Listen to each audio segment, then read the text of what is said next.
Hello friend, welcome to the channel solution. आज के इस वीडियो से हम स्टार्ट करने वाले हैं हमारा experimental pharmacology exclusive video series. और इस सीरीज में हम बात करेंगे B pharmacy fourth semester, fifth semester और सिक्स सेमेस्टर के फार्माकोलॉजी एक्सपेरिमेंट में यूज होने वाले ऑब्जेक्ट और उनको कैसे हम पूरा कर सकेंगे इन सिलिको मेथड से, उन सब के बारे में। इन सिलिको मेथड क्या होता है इसके बारे में भी बात करेंगे, बट सबसे पहले आपको मैं डिस्कस कर दूं कि ये जो फार्माकोलॉजी का प्रैक्टिकल एस्पेक्ट है, ये फील्ड है, इसे पूरा करने के लिए हम मदद लेंगे एक्सपेरिमेंटल फार्माकोलॉजी सॉफ्टवेयर की, जो कि एक computer assisted learning simulation software है और इसे डेवलप किया हुआ है bureau for health and education status upliftment India ने। इसमें हम बात करेंगे कुछ ऐसे एक्सपेरिमेंट की जो कि आपके सेमेस्टर में इनलिस्टेड है। सबसे पहले हम बात कर लेते हैं कि ये इन सिलिको मेथड होता क्या है। इन सिलिको मेथड कहने का मतलब है एक ऐसा मेथड जिसमें जब हम किसी प्रैक्टिकल को परफॉर्म करना चाहते हैं या करेंगे, तो उसके लिए हमें किसी एक्सपेरिमेंटल एनिमल की जरूरत नहीं होती। ना तो वो एनिमल एज सच यूज होता है, ना तो उसके किसी भी ऑर्गन को या बॉडी पार्ट को हम डाइसेक्ट करके बॉडी से बाहर निकालते हैं। इन किसी भी तरीके का यूज हम इसमें नहीं करते, बल्कि इन सिलिको का मेथड ये होता है कि उसके प्रोटोकॉल को, उसकी प्रोसीजर को हम कंप्यूटर सॉफ्टवेयर से या साइमुलेशन सॉफ्टवेयर से मिमिक्री कर करके उसकी स्टडी करने की कोशिश करते हैं, जो कि एक्चुअल में कभी न कभी रियल एक्सपेरिमेंट पे बेस्ड हुआ होगा।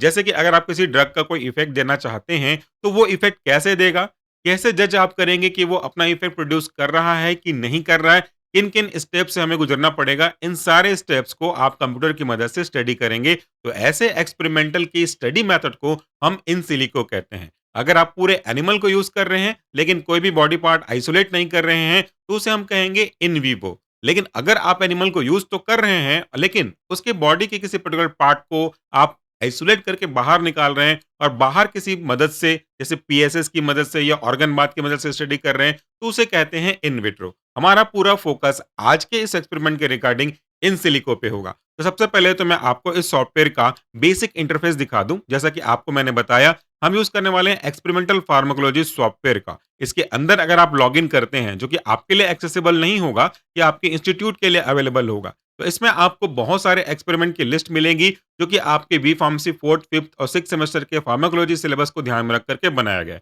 तो इन सब एक्सपेरिमेंट के बारे में हम एक-एक करके पढ़ेंगे। सबसे पहले शुरू करेंगे बेसिक से। बेसिक्स यानी कि मान के चलिए कि बी फार्मेसी फोर्थ सेमेस्टर के जो स्टूडेंट हैं, जिन्होंने पहली बार फार्माकोलॉजी को पढ़ना स्टार्ट किया है, वहाँ से हम स्टार्ट करेंगे। तो यहाँ पे नीचे अगर आप आएँगे, तो आपको मिल रहा है सपोर्टिव विजुअल रिसोर्सेज।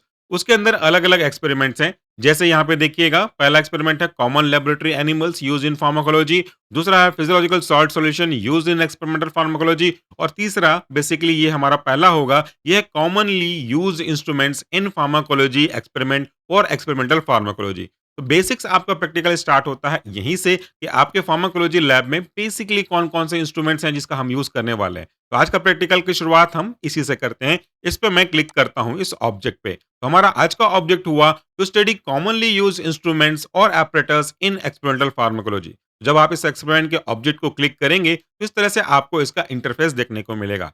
इसके बाद आप नीचे वाले पॉइंट पे क्लिक करेंगे, ये एक्सपेरिमेंट यहाँ से स्टार्ट हो जाएगा आपके परफॉर्म करने के लिए। तो start the experiment, click here, तो हम यहाँ पे क्लिक करते हैं। अब यहाँ पे आपको एक एक एक नज़र में सारे इंस्ट्रूमेंट्स दिखाई दे रहे हैं जिसका यूज़ हम कॉमनली करते हैं। और यहाँ पे कौन-कौन सा इंस्ट्रूमेंट्स है, अगर आप देखें अपने लेफ्ट साइड में, तो रोटारॉड apparatus है, एक्टोफोटोमीटर है, टेल फ्लिक एनाल्गेसियोमीटर है, हिस्टामिन चैम्बर है, हॉट प्लेट एनाल्गेसियोमीटर है, एलिवेटेड प्लस मेज apparatus है, इलेक्ट्रोकन्वर्जोमीटर है, पोल क्लाइंबिंग apparatus है, प्लेथिस्मोग्राफ है और साथ में आप देखेंगे यहाँ पे मेटाबॉलिक केज, जो कि आगे जाके डायलिटिक एक्टिविटी के लिए परफॉर्म किया जाएगा, ये है। और organ bath kymograph drum assembly, जिसे हम कॉमनली स्टूडेंट ऑर्गन बाथ कहते हैं। तो ये कुछ-कुछ मेन यही नहीं है, ऐसा ही नहीं है, ये भी नहीं है। इसके अलावा भी और भी इंस्ट्रूमेंट्स हैं, बट बेसिकली इनका यूज़ आप ज़्यादा करोगे। तो शुरुआत करते हैं basic introduction regarding this commonly used experimental pharmacology instruments की। सबसे पहले शुरुआत करते हैं हम रोटारॉड से। जब आप इस एक्सपेरिमेंटर को परफॉर्म करने के लिए इस सॉफ्टवेयर की मदद लेंगे, तो आपको इसमें क्या-क्या देखने को मिलेगा। लेफ्ट साइड में आपको मिलेगा उस एपरेटस का एक कॉमन सा डायग्राम, उसके बारे में कुछ इंपॉर्टेंट पॉइंट्स, और इन्हीं को आप सुनना अगर चाहेंगे, तो ऑडियो को यहाँ से प्ले कर सकते हैं। चलिए मैं आपको अपने एक्सपीरियंस से समझाता हूँ इन इंस्ट्रूमेंट्स के बारे में। जो लिखा है स्क्रीन पे, चाहे तो उसे आप स्क्रीनशॉट्स लेकर देख सकते हैं, या फिर इसके स्क्रीनशॉट्स आपको इसी वीडियो के डिस्क्रिप्शन बॉक्स में मिल जाएँगे। उसे क्लिक करेंगे तो आप पीडीएफ को डाउनलोड कर पाएँगे। सबसे पहला है हमारा रोटा रोड एपरेटस। रोटा-रॉड एपरेटस में जो नाम है रोटा-रॉड का, उसका मतलब है रोटा का मतलब है रोटेटिंग यानी कि घूमता हुआ और रॉड का मतलब आप जानते हैं। एक-एक करके जब हम एक्सपेरिमेंट के बारे में जाएँगे डिटेल से, आप इसको खुद ही समझ जाएँगे। तो रोटा-रॉड यानी कि रोटेटिंग रॉड एक ऐसा एपरेटस है, जिसमें हम ऐसे एनिमल को यूज़ करते हैं, जो एंग्ज़ायटी के प्रति ज़्यादा सेंसिटिव होते हैं। यानी कि जिनमें हम एंटी एंग्ज़ायटी ड्रग का इवैल्यूएशन करना चाहें या मसल रिलैक्सेंट ड्रग के कैटेगरी के ड्रग को इवैल्यूएट करना चाहें, तो उसके लिए हम रोटेटिंग रॉड के ड्रम को यूज़ करते हैं। ये एक ऐसा इंस्ट्रूमेंट्स है जिसमें एक मोटर लगा हुआ होता है और ये मोटर का शाफ्ट एक रबर के थ्रू या एक गास्केट के थ्रू या एक बेल्ट के थ्रू आपके रॉड से जुड़ा हुआ होता है। चूँकि मोटर लगा हुआ है और वो रॉड मोटर के बेल्ट से कनेक्टेड है, इसलिए वो रॉड घूमेगा और उसको हम उसकी स्पीड को हम मैनेज कर सकते हैं एक रेगुलेटर के थ्रू। यानी कि आरपीएम को हम अपने हिसाब से कंट्रोल कर सकते हैं। और उसके एक निश्चित हाइट के बाद नीचे में एक प्लेट लगा रहता है और जिस प्लेट में एक ऑटो कट बटन है, थोड़ा-सा एलिवेटेड होता है जिसमें अगर कोई भी मशीन में एनिमल हमारा एक्सपेरिमेंटल एनिमल गिरता है, चाहे वो रैट हो या माइस हो, तो वो बटन को पुश करने से इनकी जो काउंटिंग है, वो बंद हो जाती है। इस इंस्ट्रूमेंट के मेनली 2 या 3 कंपार्टमेंट होते हैं, कभी-कभी 5 कंपार्टमेंट भी होते हैं, डिपेंड करता है मॉडल के अकॉर्डिंगली। इस इमेज में जो आप देख रहे हैं, इसमें 3 कंपार्टमेंट हैं, ऊपर में आपको एक रॉड नज़र आ रहा होगा। इस रॉड्स में काफ़ी सारे ग्रूव्स होंगे यानी कि ग्रिप्स होंगी जिसके कारण से हमारा जो एक्सपेरिमेंटल एनिमल है आराम से ग्रिप कर पाएगा। और द बॉटम में आपको 3 प्लेट्स नज़र आ रहे हैं। ये प्लेट में नीचे एक पुश बटन लगा हुआ है। जैसे ही वो एनिमल गिरेगा बटन पुश होगा, काउंटिंग नीचे से बंद हो जाएगी। अगर आपने ध्यान से देखा तो इस मशीन में जो कि इमेज में आपके सामने रखा गया है, नीचे में 3 काउंटर रखे हुए हैं, रेड कलर के बॉक्सेस नज़र आ रहे हैं। ये काउंटर की संख्या उतनी होगी जितना कि आपका कंपार्टमेंट होगा। यहाँ पे 3 कंपार्टमेंट हैं, इसीलिए 3 काउंटिंग मशीन लगी हुई है। अब हम अपने एनिमल को उसके रॉड के ऊपर रख देंगे और रॉड को धीरे-धीरे आरपीएम में रोटेट करना स्टार्ट कर देंगे।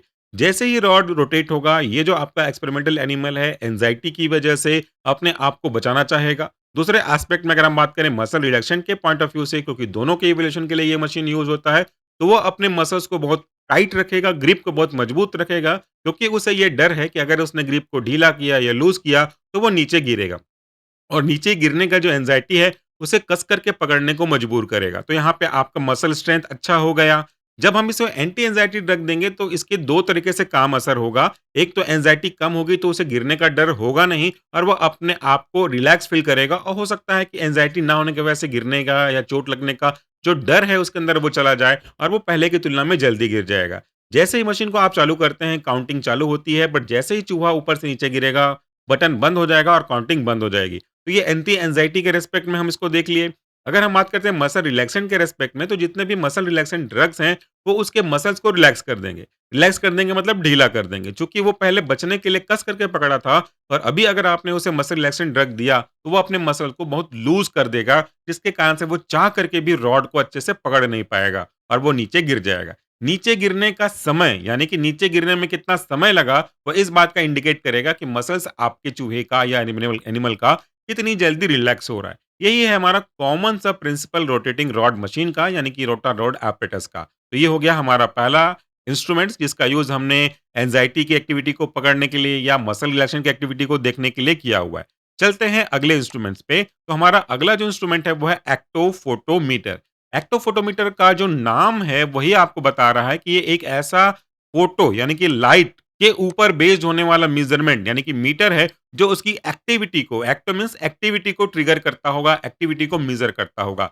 एक्टोफोटोमीटर has central chamber with the arrangement of light sources and photo cell, जिसको हम लोग रिसीवर कहते हैं। इसका अगर एनिमेशन देखेंगे हमारे चैनल पे तो आपको पता चलेगा, एक स्क्वायर सा apparatus होता है, जिसमें मुख्य रूप से लाइट सोर्स और लाइट सोर्स के रिस्पेक्ट में निकलने वाले लाइट्स को रिसीव करने के फोटो सेल्स होते हैं।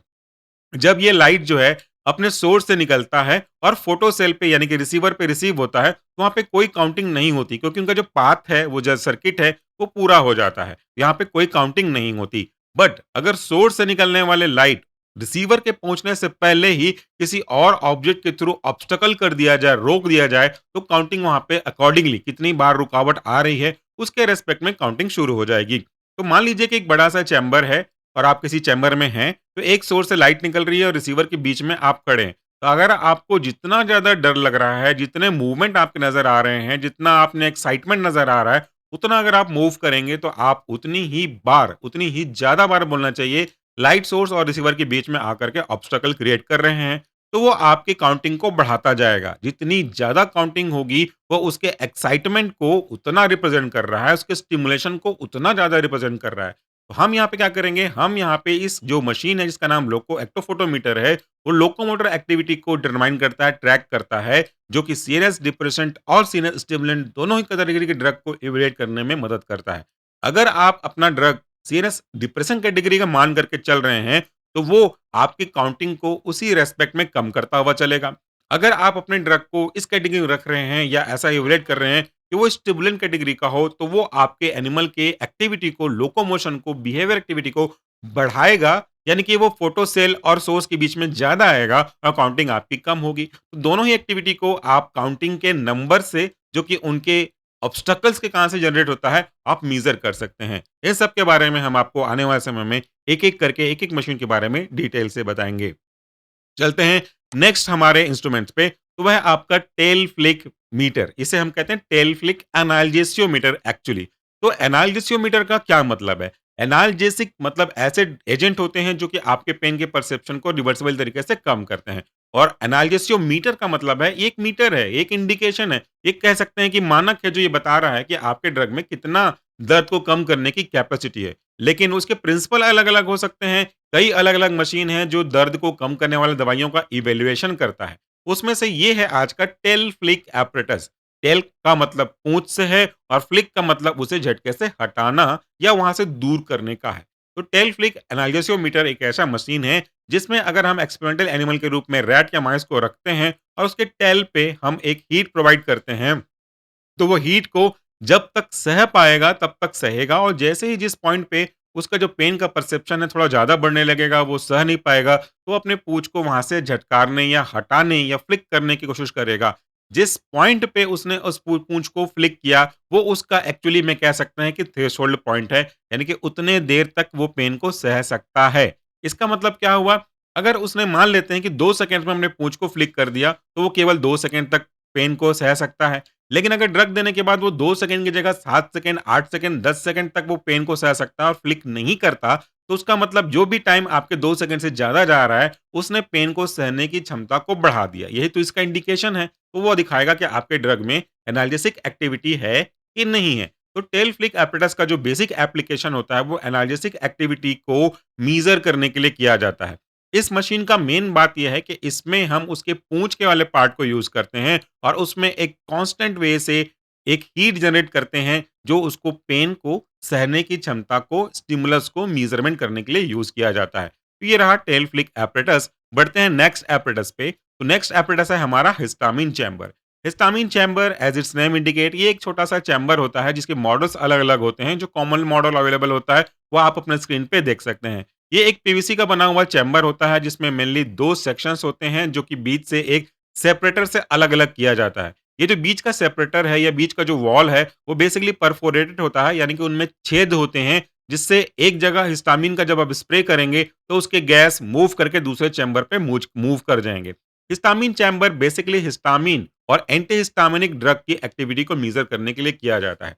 हिस्टामिन एक आपकी बॉडी में पाया जाने वाला ऑटोकॉइड्स है, जिसे हम लोकल हार्मोन भी कहते हैं। इसका असर अगर हम देखें तो गिनी पिग में बहुत ज़्यादा होता है, काफ़ी सेंसिटिव होता है गिनी पिग के रिस्पेक्ट में। हिस्टामिन चैम्बर का यूज़ हम एंटी अस्थमैटिक ड्रग के इवैल्यूएशन के लिए या एंटी हिस्टामिनिक ड्रग जो भी कैटेगरी को बिलॉन्ग करते हैं, उनके परफॉर्मेंस को मेज़र करने के लिए करते हैं। हिस्टामिन चैम्बर में एक चैम्बर के एक साइड आप अपने एक्सपेरिमेंटल एनिमल यानी गिनी पिग को रखते हो, दूसरे साइड आप हिस्टामिन और उसके बाद एंटी हिस्टामिनिक ड्रग को अलग-अलग जगह में रखते हो। तो सबसे पहले अगर प्रोसीजर के बारे में बात करें, तो एक हम like kind of reagent bottle से स्प्रे करते हैं हिस्टामिन का, तो वो हिस्टामिन का स्प्रे दूसरे चंबल में रखे गए एक्सपेरिमेंटल एनिमल, जो कि most of the cases guinea pig ही होता है, उसके पास जाता है। गिनी पिग जब इस हवा में सस्पेंडेड आपके हिस्टामिन को इन्हेल करता है, तो उससे उनका ब्रोंकिया कॉन्स्ट्रिक्शन की ओर चला जाता है, यानी कि हिस्टामिन ब्रोंको कॉन्स्ट्रिक्शन कॉज करता है। इन्फ्लेमेशन भी कॉज होते हैं और उसके कारण से उनको सांस लेने में तकलीफ होती है और उसी तरह से वो विज़लिंग या अस्थमैटिक सिम्पटम दिखाई देने शुरू कर देते हैं।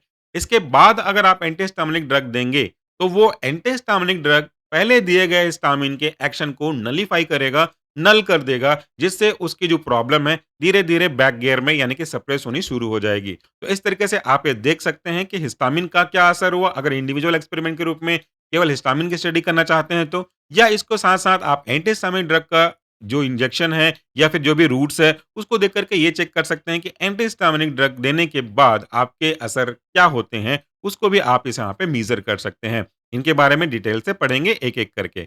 नेक्स्ट एक्सपेरिमेंट है हमारा हॉट प्लेट एनाल्गेसियोमीटर। जैसा कि हमने टेल फ्लिक एनाल्गेसियोमीटर के साथ में देखा था, प्रिंसिपल इसका वही है। ये एक ऐसा मशीन है जिसका यूज़ हम आपके एनाल्गेसिक ड्रग की एक्टिविटी को मेज़र करने के लिए करते हैं। सबसे पहले आप जब कभी भी किसी भी ड्रग की एक्टिविटी मेज़र करना चाहेंगे, सबसे पहले तो उसको प्रॉब्लम क्रिएट करना पड़ता है। अगर मुझे सर दर्द ही नहीं है और बिना सर दर्द के आपने मुझे कोई सर दर्द की गोली देकर के पूछा कि क्या इसने आपके सर दर्द को ठीक किया? तो मेरा जवाब क्या होगा ये आप अच्छे से समझते हैं। मैं क्या बोलूँ आपको? हाँ, ठीक किया या नहीं किया? अगर हाँ, ठीक किया बोलूँगा तो भी गलत है क्योंकि मुझे दर्द तो था ही नहीं, और नहीं किया बोलूँगा तो वो भी गलत है क्योंकि मुझे जब था ही नहीं तो मैं कैसे झूठा क्लेम करूँ कि सर दर्द ठीक हो गया? सर दर्द ठीक कर रहा है या नहीं कर रहा है, इसका एग्ज़ैक्ट आंसर तभी होगा जब हम इस ड्रग को किसी ऐसे व्यक्ति को दें जिसका वाक़ई में सर दर्द कर रहा होगा। वही बता पाएगा कि हाँ, इस गोली को, दवाई को खाने के बाद सर दर्द ठीक हुआ या नहीं हुआ। उसके बिना तो कोई मतलब ही नहीं है किसी को देने का। तो सबसे पहले यही प्रिंसिपल हम फ़ॉलो करते हैं। कोई भी प्रॉब्लम के ऊपर काम करने वाले ड्रग का इवैल्यूएशन अगर आप करना है, तो उसे वो प्रॉब्लम क्रिएट करनी पड़ेगी स्टिमुलस के थ्रू। तो यहाँ पे एनाल्जेसिक एक्टिविटी को चेक करने के लिए हम उससे पेन प्रोड्यूस करेंगे, और इस पेन को यूज़ करने के लिए हम हीट यूज़ करेंगे। यहाँ आप देखेंगे कि एक हॉट प्लेट यूज़ किया जा रहा है। हॉट प्लेट का मतलब समझ रहे हैं? प्लेट जो कि हॉट हो। मैं आपको रफ़ कहूँ, हालाँकि ये सही नहीं होगा, पर अगर रफ़-रफ़ समझाऊँ तो एक गरम तवे जैसा होता है, जिसमें हाँ, अगर हम अपने गलती से हाथ को रख देते हैं तो आपका हाथ वहाँ पे जल जाता है और आप उस उँगली को अपने मुँह पे सलाइवा में टच करते हो, या आस-पास कहीं भी कोई भी पानी का सोर्स होगा, नल होगा तो उससे ढीला कर देते हो, ताकि वो वहाँ पे जाकर के नमी हो और आपका पेन कम हो। हॉट प्लेट भी कुछ इसी तरीके से बेस होता है, जब हम किसी चूहे को एक्सपेरिमेंटल एनिमल के रूप में यूज़ करते हैं और हॉट प्लेट पे रखते हैं, जिसका पूरा नाम एक्चुअली अगर आप देखेंगे तो एडीज़ हॉट प्लेट होता है। तो उस हॉट प्लेट के कॉन्टैक्ट में आने के कारण से उसकी जो पाव है वो जलने लगती है, और इसकी वजह से वो वहाँ से जंप करने की कोशिश करता है या अपने पाँव को लिक करने की, चाटने की कोशिश करता है, जिससे उसको दर्द से थोड़ी राहत मिल सके। तो अगर आपने एक ऐसा ग्रुप जिसे कोई ड्रग नहीं दिया और उसे आपने हॉट प्लेट पे रखा, तो वो बहुत कम समय में आपको ये असर दिखा देगा कि उसको दर्द हो रहा है, और दर्द को दिखाने के लिए वो या तो लिक करने लगेगा या जंप एक्टिविटी करने लगेगा, जो मोस्टली आप सेकंड्स में नोट कर पाओगे।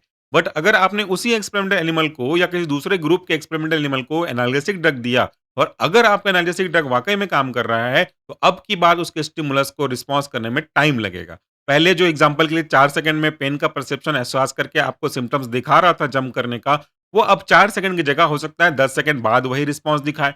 तो पहले 4 और अभी 10, यानी कि इंक्रीज़ इन रिस्पॉन्स कितना हुआ? 6 सेकंड। जो 6 सेकंड का बढ़ जाना रिस्पॉन्स को दिखाने के लिए, ये इस बात का इंडिकेशन है कि आपका एनाल्जेसिक ड्रग एनाल्जेसिक एक्टिविटी सच में पॉसेस करता है और वो पेन को कम कर रहा है।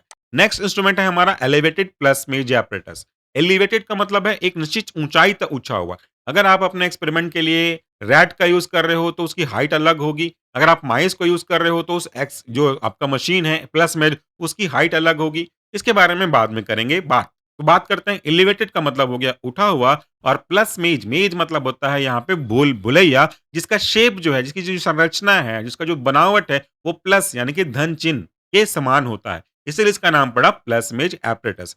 इसका जो यूज़ है बेसिकली हम evaluation of anti anxiety drug के लिए करते हैं। एंग्ज़ाइटिक्स हमारे जो ड्रग होते हैं, उनका पता करने के लिए कि कितना इफेक्टिव है, हम यूज़ करते हैं। एंजाइटी क्या होती है? बेसिकली एंजाइटी एक तरह की डर होती है जिसका वास्तव में कोई विशेष रिलेशनशिप आपके एग्ज़ैक्ट पोज़ीशन से नहीं होता। यहाँ पे हम ये बात करना ज़रूरी है कि कॉमन डर को हम एंग्ज़ायटी नहीं बोलेंगे। अगर आपके सामने कोई शेर या जंगली जानवर खतरनाक टाइप के आ जाते हैं और उनको देख के आप डरोगे, तो वो आपकी एंग्ज़ायटी एग्ज़ैक्ट में एंग्ज़ायटी नहीं कहलाएगी। एंग्ज़ायटी का मतलब होता है जहाँ पे उसकी विशेष आवश्यकता ना हो डरने की, लेकिन आप डर रहे हो। जैसे अगर आपको स्टेज पे आकर के कुछ बोलना पड़े और आप बोलने के डर से डर रहे हो, जो कि कोई जानलेवा इवेंट नहीं है, फिर भी आप डर रहे हो, नर्वस हो रहे हो, स्वेटिंग हो रहा हो, पाल्पिटेशन के साथ आपके मुँह में ब्लड हो रहा हो, ये सब एंजाइटी के सिम्पटम है बेसिकली, जो थ्योरी में हमने कवर किया हुआ है। तो कोई भी व्यक्ति जब एंजाइटी के केस में पहुँचता है just because of personal, social reason, whatever reason it is, तो एंजाइटी बहुत आगे जा करके उसको प्रॉब्लम क्रिएट कर सकती है। हम उसको ठीक करने के लिए एंटी एंजाइटी ड्रग का यूज़ करते हैं, जो कि डर को ठीक करने में मदद करती है साइकोलॉजिकली। तो इसी एंजाइटी के ऊपर काम करने वाले एंटी एंजाइटी ड्रग के मेज़रमेंट के लिए प्लस मैच का यूज़ किया जाता है। अगर आप प्लस मैच की संरचना यानी कि स्ट्रक्चर के बारे में देखेंगे, तो उसके एक हिस्से पे जो पैरेलल एक प्लस बना ले, तो कोई भी एक हिस्सा हो सकता है। तो एक हिस्सा बिल्कुल खुला हुआ होगा, यानी कि बाउंड्री तो है, पर बाउंड्री की वॉल नहीं है। अगल-बगल कोई भी रोकने का नहीं है, सीधा फ्लैट होगा, वहाँ से अगर जंप किए तो गिरेंगे नीचे। जबकि दूसरा जो पहलू या पल्ला होता है, वो कवर्ड अप होता है। उसमें एक वॉल, दीवाल होती है जो चारों तरफ से घेरा हुआ हो, उसमें गिरने के कोई चांसेस नहीं होते। एक तो ये एडवांटेज होगा कि गिरने के चांसेस नहीं होते, दूसरा चारों तरफ से कवर होने के कारण से उसमें थोड़ा-सा डार्कनेस ज़्यादा होता है। और हमारे जो रोडेंट हैं यानी कि रैट या माइस है, वो अंधेरे में रहना ज़्यादा पसंद करते हैं। तो अगर हम अपने एनिमल को बीच में सेंटर में रखेंगे, तो वो फ्री है किसी भी तरफ मूव करने के लिए। जब वो पहली बार किसी ऐसे ओपन आर्म की ओर मूव करेगा, तो उसे थोड़ा डर लगेगा, गिरने का भी डर लगेगा और लाइट के प्रेजेंस में एक्सपोज़ होने से भी वो डरेगा। तो वहाँ पे वो कितना टाइम स्पेंड कर रहा है, कितने देर वो रह रहा है, कितने बार काउंटिंग में वो उस तरफ जा रहा है, इन सब चीज़ों को हम नोट करते हुए चलेंगे और जो जिस तरफ चारों तरफ बाउंड्री वॉल है, अंधेरा है, वहाँ पे कितनी बार जा रहा है, कितना देर वो रह रहा है, इन सब पैरामीटर को स्टडी करेंगे, नोट डाउन करेंगे ऑब्जर्वेशन टेबल में और देखेंगे। अगर आप नॉर्मली बात करेंगे तो वो ज़्यादा अंधेरे की ओर और बाउंड्री वॉल से घिरा हुआ उस तरफ ज़्यादा जाना चाहेगा, क्योंकि वहाँ पे अपने आप को वो सेफ महसूस करेगा। बट जब हम एंटी एंग्ज़ायटी ड्रग देंगे, तो उसकी एंग्ज़ायटी कम होगी और अब उसे डर थोड़ा-सा कम लगेगा और वो इस तरफ के साथ-साथ जो ओपन आर्म है, उसकी तरफ भी मूव करना शुरू करेगा। तो इन दोनों को कंपेयर करेंगे बिफोर एंड आफ्टर, तो उससे आपको समझ में आ जाएगा कि एंटी एंग्ज़ायटी ड्रग काम कर रहा है कि नहीं कर रहा है। अगला जो मशीन है हमारा, वो है इलेक्ट्रोकन्वल्सोमीटर। कन्वल्सोमीटर फिर से 2 शब्दों से बना है। कैंची रखिएगा, काटा करते चलिए, वर्डों को समझ में आता जाएगा।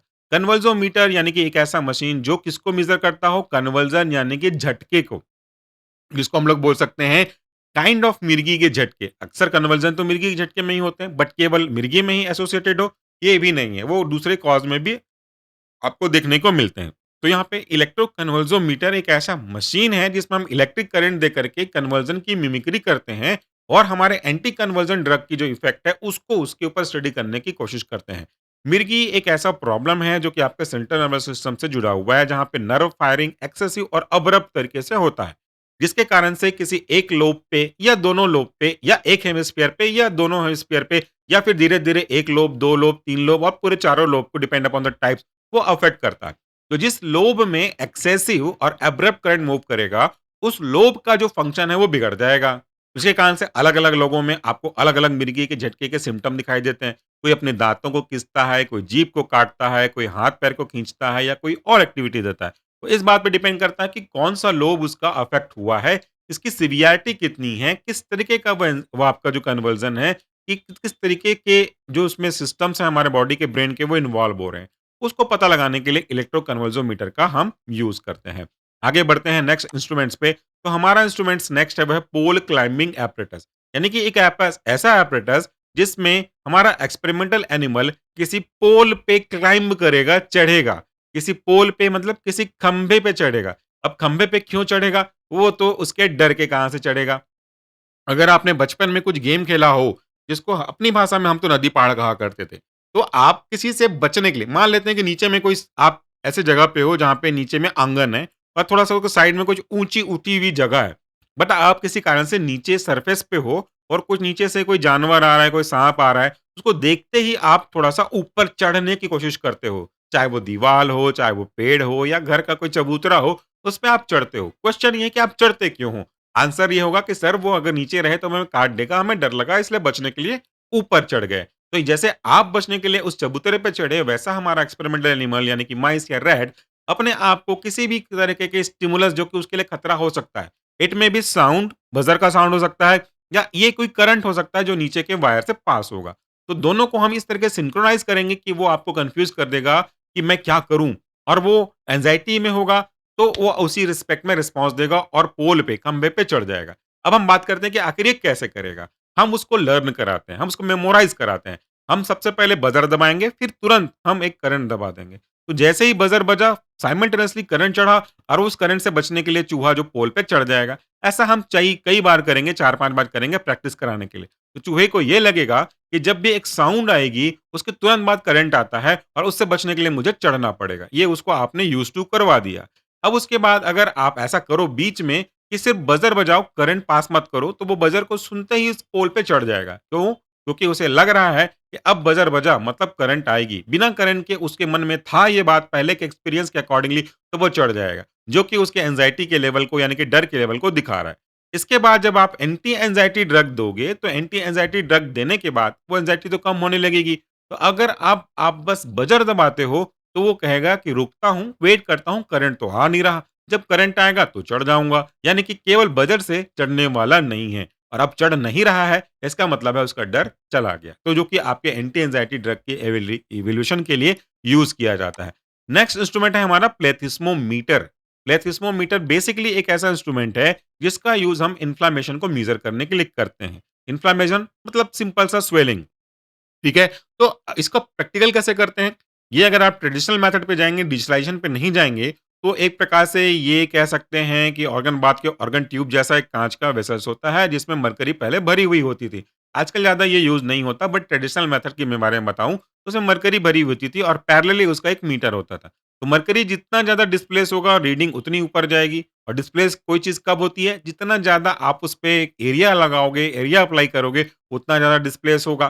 तो इसमें क्या था कि हम अपने एक्सपेरिमेंटल एनिमल के पैर पे एक मार्क लगा देते थे निश्चित दूरी पे, सपोज़ 2 सेंटीमीटर। 2 सेंटीमीटर एक पैर में इन्फ्लेमेशन कॉज़ करने के बाद और दूसरा पैर बिना इन्फ्लेमेशन के 2 सेंटीमीटर, या अगर आप चाहते हैं कि इवैल्यूएशन केवल एंटी एंग्ज़ायटी का हो, तो एक पैर से भी आपका काम चल जाएगा। तो आपने सबसे पहले क्या किया, आपने नॉर्मल और इंड्यूस दोनों कंडीशन को चेक किया। नॉर्मल के केस में पैर से नीचे, तलवे के नीचे 2 सेंटीमीटर मार्क किया। अब उस 2 सेंटीमीटर मार्क किए हुए एरिया को आपने मरकरी पे डिप किया। चूँकि इन्फ्लेमेशन नहीं है, इसलिए थोड़ा-सा ही डिस्प्लेस करेगा, वो आप नोट करोगे। उसके बाद जब हम इसे केरोजीनिन देकर के इन्फ्लेमेशन इंड्यूस कराएँगे, वहाँ पे स्वेलिंग बढ़ेगी। स्वेलिंग बढ़ेगी तो उसकी मोटाई पैर की बढ़ेगी, एरिया बढ़ेगा तो जैसा मैंने कहा डिस्प्लेसमेंट बढ़ेगा, डिस्प्लेसमेंट बढ़ेगा तो उसकी रीडिंग ज़्यादा आएगी, जो कि दिखा रहा है कि इन्फ्लेमेशन बढ़ गया है। अब आप क्या करोगे, अब आप उसे एंटी इन्फ्लेमेटरी ड्रग दोगे जो कि आपके इवैल्यूएशन का पार्ट है। अगर आपके एंटी इन्फ्लेमेटरी ड्रग ने उसके इन्फ्लेमेशन को कम किया, यानी कि स्वेलिंग को कम किया, तो स्वेलिंग कम करने के बाद जो उसका डिस्प्लेसमेंट वैल्यू है, वो पहले से नॉर्मल से थोड़ा ज़्यादा हो सकता है, लेकिन इन्फ्लेमेशन से कम होगा। इसलिए आपको मैंने शुरू में बताया कि आपको पहले एक बार नॉर्मल का भी मेज़रमेंट कर लेना चाहिए। तो इस केस में आपने 3 रीडिंग ले ली, तीनों रीडिंग आपको क्लियर बता देगा। नॉर्मल में आपका इन्फ्लेमेशन कम, डिस्प्लेसमेंट कम, इन्फ्लेमेशन के बाद इन्फ्लेमेशन ज़्यादा, डिस्प्लेसमेंट ज़्यादा, एंटी इन्फ्लेमेटरी ड्रग देने के बाद हो सकता है नॉर्मल से ज़्यादा, बस इन्फ्लेमेशन के केस से कम। इस तरीके से हम एंटी इन्फ्लेमेटरी ड्रग का इवैल्यूएशन कर सकते हैं। आप चाहें तो स्क्रीनशॉट लेके पढ़ सकते हैं या डिस्क्रिप्शन से पीडीएफ डाउनलोड कर सकते हैं। नेक्स्ट है हमारा मेटाबॉलिक केज, जो कि बेसिकली डाययूरेटिक एक्टिविटी के लिए यूज़ किया जाता है मोस्ट ऑफ द केसेस आपके फार्माकोलॉजी के सिलेबस के अकॉर्डिंगली।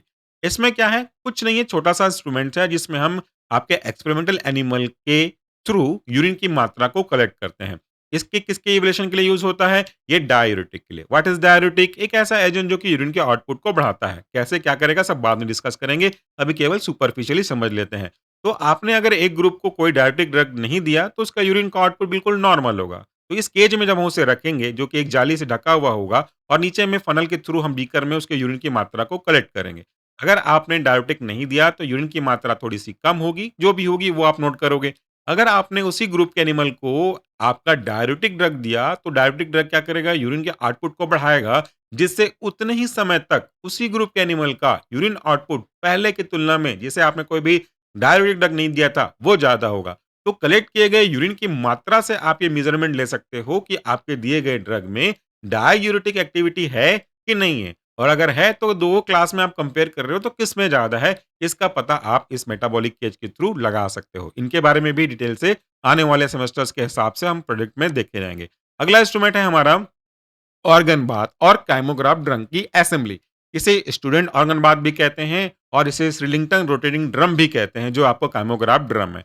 बेसिकली ये इन विट्रो एक्सपेरिमेंट के प्रिंसिपल पे बेस्ड है। जैसा मैंने कहा कि ये आपके मसल्स के कॉन्ट्रैक्शन या रिलैक्सेशन की स्टडी करने के लिए की जाती है। इसका एनिमेशन भी हमने अपने बना के रखा हुआ है।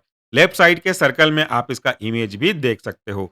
अगर हम किसी मसल्स के कॉन्ट्रैक्शन या रिलैक्शन की स्टडी करना चाहें, तो ये इंस्ट्रूमेंट बहुत मदद करता है। इसमें कई सारे चैम्बर्स होते हैं, अलग-अलग पार्ट्स होते हैं, आप में इसमें पीएसएस की असेंबली होती है, वाटर का इनलेट आउटलेट लेता है, पीएसएस होता है, आपका ऑर्गन ट्यूब होता है, लीवर होते हैं और आपके लीवर के साथ-साथ में इसमें थर्मामीटर होता है, टेम्परेचर चेक करने के लिए थर्मो रेगुलेटर होता है, जिसको हम थर्मोस्टेट कहते हैं, हीटर होता है और आपका एक रोटेटिंग बट जिसको हम लोग बोलते हैं स्टीरर होता है, वो होते हैं। तो इसमें हम अपने कोई भी एक्सपेरिमेंटल एनिमल के बॉडी के पार्ट को रेस्पेक्टफुली डिसेक्शन करने के बाद जो कि आपके ऑब्जेक्ट में दिया हुआ होगा, पीएसए से सबमर्ज ऑर्गन ट्यूब में रखते हैं और ड्रग देते हैं और लीवर से इसको कनेक्ट करते हैं काइमोग्राफ ड्रम से, काइमोग्राफ पेपर पे टच करता हुआ। चाहे स्मोक किया हो या कलर रखा हुआ हो, दोनों में से कोई भी मेथड हम यूज़ कर सकते हैं और पीएसए डाल करके जिसको हम लोग रिंगर सॉल्यूशन भी बोलते हैं, वहाँ पे रख करके अपने ड्रग का इफेक्ट देखेंगे। अगर ये ड्रग मसल्स को कॉन्टैक्ट कर रहा है, तो उसके रिस्पेक्ट में ग्राफ अब बनेगा।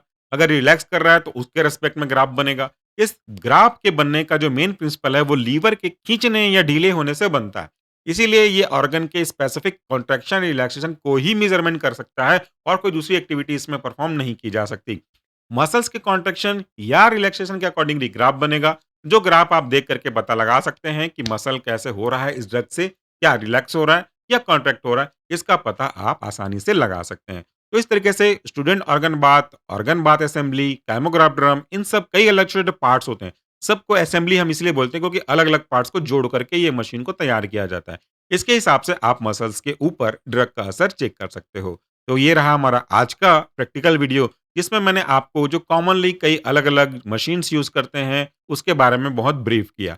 आने वाले वीडियोज़ में एक-एक करके हम इन मशीन्स के बारे में बात करेंगे आपके सेमेस्टर्स के अकॉर्डिंगली। आपको ये सीरीज़ कैसी लग रही है, आप हमें कमेंट बॉक्स में ज़रूर बताएँ और अगर आप अपने दोस्तों को शेयर करना चाहेंगे, तो आपके लिए भी अच्छा होगा और हमें भी खुशी होगी। Thank you and do take care of yourself.